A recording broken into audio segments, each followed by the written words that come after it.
Well, pain is one aspect. I mean, they have a tremendous impact on a patient. They're quite devastating from a pain perspective, but also for the whole social impact of their life, really. A patient who sustains a pressure sore can have a pressure sore wound for a number of months or even years. And obviously that will impact on their working life, their social life and their family life. So that's one very important reason to address the issue. Yeah, we've implemented a skin bundle, as we would call it, that we've developed, which has been pushed forward by the 1,000 Lives campaign. Prior to the skin bundle, within our environment, we were expecting about 4% of patients who admitted to our area to acquire a pressure sore. That was the sort of levels of people who sustain pressure sores within our area.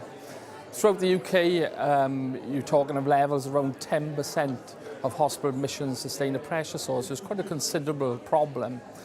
Now, since we've implemented the skin bundle with enthusiasm of the staff and with the patients willing to go on to the skin bundle, we have now been 267 days without a pressure sore, which equates to around about 5,600 patient days without a pressure sore occurring within our environment. Spreading our success is obviously a difficult challenge, but something we've sat down to. It's not just down to me, it's down to a number of people, staff who work on my ward, and a team who's been heavily involved with the introduction of the skin bundle. And we've identified some more areas that we're able to spread to, and have already done that to a certain degree with some success. So what we're aiming to do is to spread to perhaps 3 wards, which we have done already, and once the success happens there over a few weeks, for those wards to spread it to other wards. And this obviously will inevitably get right way through the trust.